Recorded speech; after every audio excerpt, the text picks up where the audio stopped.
श्रुति स्मृति पुराणानाम् आलयं करुणालयं नमामि भगवत्पाद शंकरं लोकशंकरम्।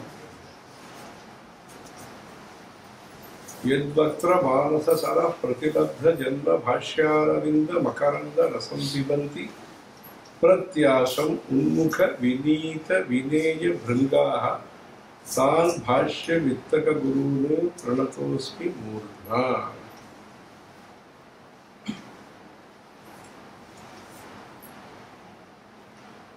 మన ధర్మము అనాదైన ధర్మము, అపౌరుషేయమైన వేదములు మనకు మార్గదర్శకంగా ఉండి ఆ వేద మార్గంలో మన జీవితాన్ని నడిపిస్తూ ఈ జన్మ కృతార్థం అవ్వటానికి, ఈ పుట్టుకలో మనం కృతకృత్యులు అవ్వటానికి, చేయవలసిన పనిని చేసిన వాళ్ళు అవ్వటానికి, చరితార్థం అవ్వటానికి మన జన్మ ధర్మాచరణం అనేది చాలా ముఖ్యమైనది, అత్యవసరమైనది. ఆ ధర్మాన్ని కాపాడటం కోసము భగవంతుడు ఒక్కొక్క యుగంలో ఒక్కొక్క అవతారాన్ని తీసుకుని భూలోకంలో వచ్చి సంచారం చేసి అనేక స్వరూపాన్ని ఆయన ప్రదర్శనం చేసి ధర్మాన్ని కాపాడుతున్నారు. పరిత్రాణాయ సాధూనాం వినాశాయ చ దుష్కృతాం ధర్మ సంస్థాపనార్థాయ సంభవామి యుగే యుగే అని. ఆ విధంగా కలియుగంలో ధర్మ సంరక్షణం కోసం, ధర్మాచరణ చేస్తున్న వారి యొక్క సంరక్షణం కోసము, ధర్మోపదేశం కోసము ముక్త్వా మౌనం వటవిటపినో మూలతో నిష్పతంతి శంభోర్మూర్తి చరతి భువనే శంకరాచార్య రూప అజ్ఞానాంతర్గహన పతితాన్ ఆత్మవిద్యోపదేశైః త్రాతుం. ఆత్మవిద్యా ఉపదేశం ద్వారా కాపాడటం కోసం, త్రాతు పరిపాలన చేయటం కోసం భవదవ శిఖా తాప పాపచ్యమానాలు ముక్త్వా మౌనం. ఈ సంసార అడవిలో ఈ కోపము, తాపము, లోభము, మదము, మాత్సర్యము అలాంటి అజ్ఞాన అహంకార లోకంలో సంసార బంధంలో ఉన్న వారిని ఎలా గజేంద్ర మోక్షం ద్వారా మోక్షం ఇప్పించారో భక్తుడికి, ఆ ముసలికి, అలా భక్తులందరికీ కూడా జ్ఞానం కలిగించాలనే ఒక సదుద్దేశ్యంతో కేరళ దేశంలో కాలటి అనే క్షేత్రంలో ఆ వృషాచలేశ్వరుడు యొక్క అనుగ్రహంతో, వడక్కునాథర్ అంటారు తిరుచూరులో, అక్కడ శివగురు ఆర్యాంబ దంపతి వారికి సత్పుత్రుడుగా కైలాసంలో ఉండే పరమేశ్వరుడు శంకరుడుగా శంకరోతీతి శంకర అలా శంకరాచార్యులుగా అవతారం చేశారు. దయాలుతాం స్తువన్ శంభో దీనేష్వపి మహస్వపి వృషాచలేశం సతతం చింతయంతి మనోభవం. అలా వారు శివారాధనం, ఆ తపస్సు చేస్తే ఆ దంపతులు వారికి భగవంతుడు కనిపించి నేనే మీకు పుత్రుడుగా వస్తానని ఆశీర్వచనం ఇచ్చి, అలా వైశాఖ శుక్ల పంచమి రోజు వారి యొక్క అవతారం శంకర జయంతి అనేది జరిగింది. అంకానాం వామతో గతి కటపయాది సంఖ్య అంటారు. అలా వైశాఖ మాసం షకారం అనేది 5, అది పంచమి. క అనేది శుక్లపక్షం, రేఫం రా అనేది 2, యా రా అది 2 అనేది వైశాఖ మాసం. పంచమి శుక్లపక్షము వైశాఖ మాసం. అప్పుడు శంకరాచార్యులుగా కాలటీ క్షేత్రంలో వారు జన్మించి ఆ అవతారం ద్వారా 32 వయస్సు లోపల యావద్ భారతం ఆ సేతు సీతాచలం అంటారు. అలా అంటే ఇప్పుడు విడి దేశంగా ఉన్న నేపాళం అనేది అక్కడ కూడా శంకరాచార్యులు పాదయాత్రగా వెళ్ళి హిమాలయంలో ఉండే ఆ పశుపతినాథ స్వామిని సందర్శించి అక్కడ శాస్త్రీయమైన పూజా మార్గాన్ని నిర్దేశించి పశూనాం పతిం పాపనాశం పరేశం గజేంద్రస్య కృత్యం వసానం వరేణ్యం జటాజూట మధ్యే స్ఫురద్గాంగవారిం నమామి స్మరాణిం స్మరాపత్తి హేతోహో. ఆ శివుణ్ణి పూజిస్తే మనకి జ్ఞానం కలుగుతుంది, తత్వదర్శనం కలుగుతుంది. జ్ఞానమిచ్చేన్ మహేశ్వరాత్, శ్రియమిచ్చేన్ హుతాశనాత్. ఐశ్వర్యం కావాలంటే హోమాలు ఎక్కువ చేస్తారు, పూజలు చేస్తారు. ఆరోగ్యం భాస్కరాదిచ్చే, ఆరోగ్యం కోసం సూర్య నమస్కారాలు చేస్తారు. నమస్కార ప్రియో భాను అని. అలా జ్ఞానం కలగాలి అంటే ఈశ్వరుణ్ణి మనం పూజించాలి, పరమేశ్వరారాధన చేయాలి. ఆయురారోగ్యం కోసము సరే, మంచి జ్ఞానప్రాప్తి కోసం కూడా తపస్సు చేస్తే ఆ పరమేశ్వరుడు అనుగ్రహిస్తాడు. అలా స్మరాపత్తి హేతోహో, సంసార ఈతి బాధ నుంచి ఆపత్రయ ఉన్మూలనం కోసం, దుఃఖత్రయ ఉన్మూలనం కోసము ఆ శివారాధన చేయాలి. అలా పశుపతి క్షేత్రములో విశేష పూజలు చేశారు. 12 జ్యోతిర్లింగాలు సందర్శించి స్తోత్రం రచించారు. ప్రకృతి పంచభూత సమన్వయం, పంచభూతాలు కూడా మనకి విషమం లేకుండా ఆది ఎలా ఉండాలో పంచభూతం అలా ప్రకోపం లేకుండా భూమి కానీ, నీరు కానీ, నిప్పు కానీ, గాలి కానీ, ఆకాశం కానీ మంచిగా సానుకూలంగా మనకు ఉండి అతివృష్టి అనావృష్టి లేకుండా మనకి మంచి తాప నివృత్తి, సస్య సమృద్ధి అన్ని కలగాలి. ఆ ప్రకృతిలో దేవతా స్వరూపంగా మనం నీరుని భావిస్తాం. అలా యమునాష్టకం, నర్మదాష్టకం, గంగాష్టకం అలాంటి స్తోత్రం కూడా శంకరాచార్యులు రాశారు. పాండురంగాష్టకం అని భక్తికి ప్రధానమైన క్షేత్రం. తల్లిదండ్రుని గౌరవించండి అని వేదం చెప్తుంది. ఆ వేదం అనేది 1000 తల్లిదండ్రులకి సమానం అని శంకరాచార్యులు చెప్తారు.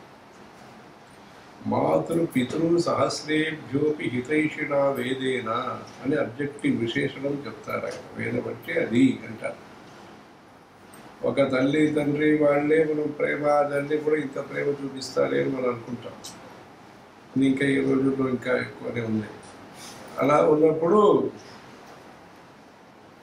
ఆయన మాతృపితృ సహస్రేభ్యోపి 1000 తల్లిదండ్రుల కన్నా అంత ప్రేమ, హితైష్, మనం మంచిగా ఉండాలి, మనకు మంచిది జరగాలి, మేము జరగాలి అని ఆ వేదం కోరుకుంటుంది.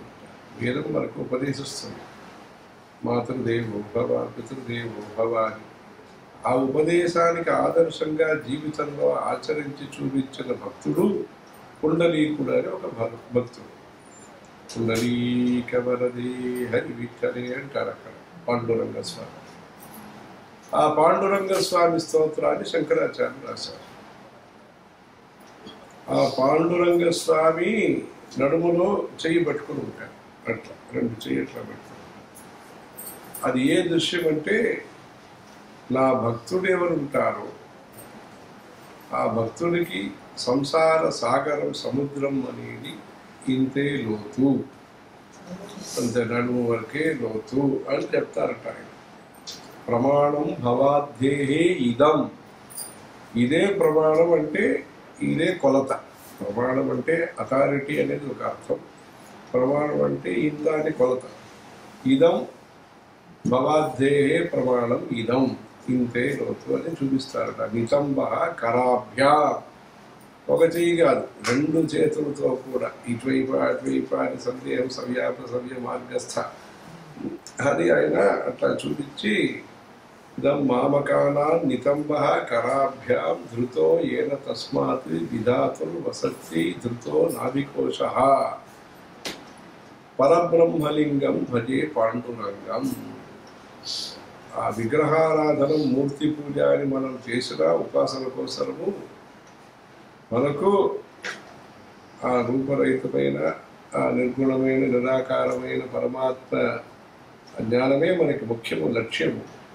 కానీ సోపానం మెట్లు ఈ మూర్తి పూజ అవన్నీ చేసి విగ్రహారాధనం చేసి చిత్తశుద్ధి కలుగుతుంది. ఆ చిత్తశుద్ధి కలిగితే జ్ఞానం మనకు స్వతహా స్వయం ప్రకాశమానంగా ఉంటుంది. గృహాయాం వసంతం స్వభాసా లసంతం జనార్తిం హరంతం శ్రయామో గుహంతం. అలా స్వభాసా లసంతం ఆత్మ ప్రకాశాన్ని మనం తెలుసుకోవచ్చు. జనార్తిం హరంతం, ప్రజల యొక్క ఆర్తి అంటే మనస్సు కష్టము శరీర కష్టము ఏమేమి ఉన్నాయో అన్నీ తొలగిస్తున్నారట సుబ్రహ్మణ్య స్వామి. అలా సమస్త దేవతలకి స్తోత్రములు రాసి గణేశ పంచరత్నము, సుబ్రహ్మణ్య భుజంగము, పాండురంగాష్టకము, మీనాక్షి పంచరత్నము, భ్రమరాంబ అష్టకము, కన్యాభూజన సుప్రసన్న హృదయా కామేశ్వరాంక స్థిత శ్రీశైలస్థలవాసిని భగవతి శ్రీమాతరం భావని మీనాక్షీం ప్రణతోస్మి సంతతమహం కారుణ్యవారాన్నిధిం. ద్వాదశ జ్యోతిర్లింగ స్తోత్రము. పాదం నుంచి శిరస్సు వరకు దేవత వర్ణనము, శిరస్సు నుంచి పాదం వరకు పాదాది కేశాంతము, కేశాది పాదాంతము, అలా అనేక స్తోత్రము, షట్పదీ స్తోత్రము. మన మనస్సు బాగుండాలి, విశాలంగా ఉండాలి. బ్రాడ్ మైండెడ్ అంటారు, ఓపెన్ మైండ్ అంటారు ఈ రోజుల్లో. భూతదయాం విస్తారయ తారయ సంసార సాగరత అవినయం అపనయ విష్ణు దమయ మనః శమయ విషయమర్గ కృష్ణాం భూతదయాం విస్తారయ తారయ సంసార సాగరత సాముద్రో హి తరంగః క్వచన సముద్రోన తారంగః ఇది షట్పదీ మదీయే వదన సరోజే సదా వసతు. గోవిందాష్టకం అది కూడా రాసి అట్లా లలితమైన భాషలో గంభీరమైన ఒక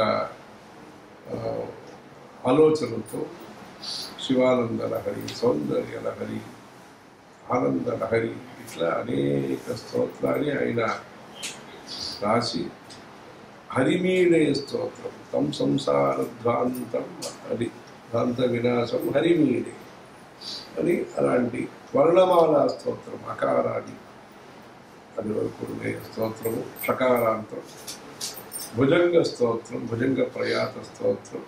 అలా సాహిత్యంలో సంస్కృత భాషలో ఉండే సాహిత్యంలో ఆ భావము భాష భక్తి ఆ మూడు కలిపి శంకరాచార్యులు మనకు మనం నిత్యము పఠించవలసిన ఆ పారాయణ స్తోత్రాల్ని మనకు అందించారు.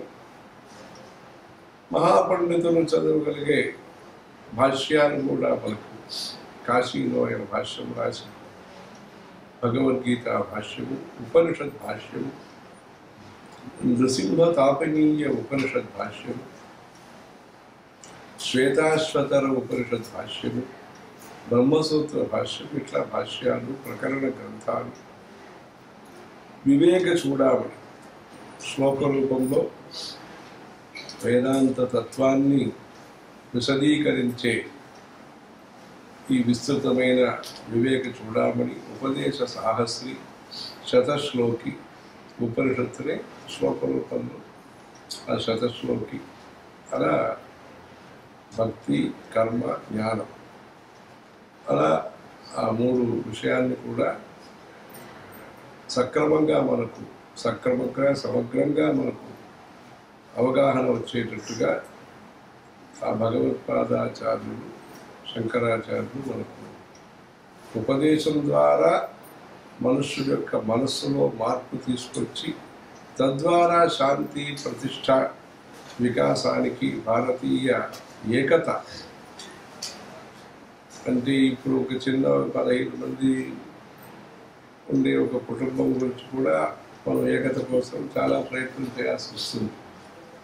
ఆ రోజుల్లో అనేక భాషలు, అనేక అభిప్రాయములు, దిసప్తతి మతోచ్ఛేత్రే నమః అని చెప్పి 72 దుర్మతాలు ఉంటే దాన్ని శాస్త్ర ప్రచారం ద్వారా ఖండించి శాంతమైన మార్గములో, శాంతము లేక సుఖము లేదు, అందుకని శాంతమైన మార్గంలో ఆయన భారతీయ సమైక్యత కోసము, మైత్రి సద్భావన కోసము అంత చేసి ఆ చేసిన పనులన్నీ కూడా తర్వాత రోజుల్లో కూడా ధర్మ ప్రచారం మంచిగా జరగాలని ఆ పీఠముల్ని ఏర్పాటు చేసి ఆ పీఠములో మనకి 68వ శంకరాచార్యులుగా నడిచే దేవుడుగా శ్రీ శ్రీ చంద్రశేఖరేంద్ర సరస్వతి స్వామివారు, శ్రీ శ్రీ దయేంద్ర సరస్వతి స్వామివారు, అలా మనకి ఆ గురు పరంపర అనేది మనకి అనుగ్రహాన్ని అందిస్తున్నది. ఈ సంవత్సరము శంకర జయంతి ఉత్సవాన్ని నేపాళంలో కాఠ్మండూలో, తర్వాత గత 10 సంవత్సరంగా కాశ్మీర్లో కూడా కంచిపీఠం తరఫున విశ్వశాంతి యజ్ఞమని జరుగుతున్నది. శంకరాచార్య హిల్ అని కొండ ఏదైతే ఉన్నదో శ్రీనగరంలో, శ్రీపర్వతంలో, అక్కడ అభిషేకాలు అంటే ఆదివారం మధ్యాహ్నం అభిజిన్ ముహూర్తం, ఆ సమయంలో శంకరాచార్యులు పుట్టిన ఆ సమయంలో అక్కడ అభిషేకాలన్నీ జరుగుతాయి, విశేష పూజలు జరుగుతాయి. ఈ సంవత్సరము వేదానాం సామవేదోస్మి అని సామవేద పారాయణం విశేషంగా జరుగుతుంది. ప్రతి సంవత్సరం ఒక వేద పారాయణము, రాబోయే సంవత్సరంలో అథర్వవేద పారాయణము, ఇష్టి, అలానే మంచి మంచి కార్యక్రమాలన్నీ ఆ కాశ్యప భూమి ఏదైతే ఉన్నదో సారిక, క్షీర్ భవాని, అనేక మంచి మంచి క్షేత్రాలన్నీ ఉన్నాయి. వైష్ణవీదేవి, అవంతీశ్వర, అవంతి స్వామిని, మార్తాండ, అలా అనేక దివ్యక్షేత్రాలు అక్కడ రాజతరంగిణి ద్వారా, నీలమత పురాణం ద్వారా మనం తెలుసుకుంటాము. అనేక దివ్యక్షేత్రాలు, అమర్నాథ క్షేత్రం ఉన్నది, అమర్నాథ మహాత్మ్యమని పురాణంలో ఉన్నది. అలాంటి ఆధ్యాత్మిక భూమిగా ఉన్న ఆ కాశ్మీర్లో, కాశ్యప భూమిలో మళ్ళా ఇబ్బందులన్నీ దూరమై మనకు మంచిది జరగాలని, అలాంటి క్షేత్ర సందర్శనం చేసుకునే అవకాశం భక్తులందరికీ కూడా మంచిగా జరగాలని ఆ విశ్వశాంతి యజ్ఞం అనేది జరుగుతున్నది. పంజాబ్లో అంటే అది కూడా ఒక సివిలైజేషన్, నాగరికత, ఆ సరస్వతి సివిలైజేషన్, సారస్వతం అంటారు. అక్కడ ఉండేవాళ్ళు చాలామంది సారస్వతం అంటారు. అక్కడ చండీగఢ్లో, లుధియానాలో, అమృత్సర్లో శంకర జయంతి ఉత్సవాలు, పూజా హోమములు జరుగుతున్నాయి. ఆంధ్రదేశంలో 60-70 స్థలంలో విస్తృతంగా ఈ సంవత్సరము భక్తులందరూ కూడా ఏర్పాటు చేసి అది విశాలంగా ఆ కార్యక్రమాలు జరుగుతున్నాయి. అంటే అలాంటి అద్వైత తత్వం, బ్రహ్మ సత్యం జగన్మిథ్య, జీవ బ్రహ్మైవ నాపరః, అస్థి భాతి ప్రియం రూపం నామచేత్యంశ పంచకం, ఆద్యత్రయం బ్రహ్మరూపం జగద్రూపం తతోద్వయం, అలాంటి ఆ మిథ్యా జగదధిష్టాన ముక్తి రూపిణి, అలా ఏదైతే అద్వైత తత్వం ఉంటుందో ఈ అద్వైత తత్వం ద్వారా సౌమ్యమైన లోకము, సాత్వికమైన లోకము, సత్యముని గౌరవించే, సత్యాన్ని ఆచరించే, సత్యాన్ని అన్వేషించే ఈ లోకముని మనం సిద్ధం చేసుకోవటానికి ఆ భగవత్పాదాచార్యుల యొక్క స్మృతి, భగవత్పాదాచార్యుల యొక్క పూజ, ధ్యానము, ధ్యాయన్ స్తువన్ నమస్యంశ్చ యజమానస్తమేవ అనాది నిధనం బ్రహ్మాల స్తోత్ర ధ్యాన నతి ప్రదక్షిణ సపరి ఆలోకనాకరణని అంటారు శంకరాచార్యులు. అలా స్తోత్రము, ధ్యానము, నతి నమస్కారము, ప్రదక్షిణము, సపర్య పూజ, ఆలోకనము, దర్శనము, ఆకర్ణనము, వారి యొక్క వాణి స్తోత్రముని మనం వినటము, అలా మంచి మంచి పనులన్నీ తన్మనస్కాహ తదాలాపాహ తద్విచేష్టాహ అని చెప్పినట్టుగా అలా శంకరాచార్యుల పూజల్ని మనం చేస్తూ పారాయణం చేస్తూ ఈ ఉత్సవము కంచి కామాక్షి అమ్మవారి గుళ్ళో విశేషంగా శంకరాచార్య జయంతి నుంచి పంచమి నుంచి పౌర్ణమి వరకు సౌందర్య లహరి ఉత్సవం ప్రతిదినము 10 శ్లోకం చదివి జరుగుతున్నది. అలాంటి ఉత్సవాలన్నీ కూడా అక్కడక్కడ భక్తులు కూడా సౌందర్య లహరి ఉత్సవాన్ని వారి వారి ఇంట్లో కానీ దేవస్థానంలో కానీ మందిరంలో కానీ శంకరాచార్య చెప్తారు దామోదర గుణమందిర అంటారు. అలా గుణమందిరం ప్రతి ఇల్లు కూడా గుణమందిరం అవ్వాలి, భక్తి సదాచారం సభ్యత. అందుకని ఈ శంకరాచార్య ఉత్సవాన్ని రేపు ఆదివారం మంచిగా చేస్తూ భక్తులందరూ కూడా వారి అనుగ్రహంతో శృతి స్మృతి పురాణానాం ఆలయాలు మనం చూస్తాం. విఘ్నేశ్వర ఆలయము, శివాలయము, విష్ణువాలయము, అమ్మవారి ఆలయం చూస్తాం. ఆయన ఏమి ఆలయం అంటే శృతి స్మృతి పురాణానాం ఆలయం. ఆయనే వేద స్వరూపం, ఆయనే స్మృతుల స్వరూపం. స్మృతి అంటే అనేక స్మృతులు, మనం ఎలా పూజలు చేయాలి, ఎలా ఆచారం పాటించాలని నేర్పే స్మృతులు.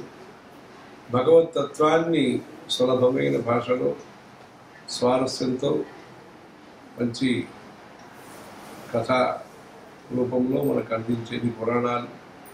కాశీ అనేది శృతి క్షేత్రం, అయోధ్య స్మృతి క్షేత్రము, నైమిషారణ్యము పురాణ క్షేత్రము.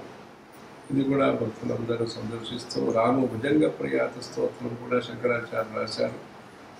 అలా మంచి మంచి స్తోత్రాలన్నీ చదివి శంకరం లోకశంకరం, ఆ శంకరాచార్య యొక్క భక్తి ద్వారా అందరికీ మంచిది కలగాలని భగవత్పాద శంకరాచార్యుని ప్రార్థిస్తున్నాము.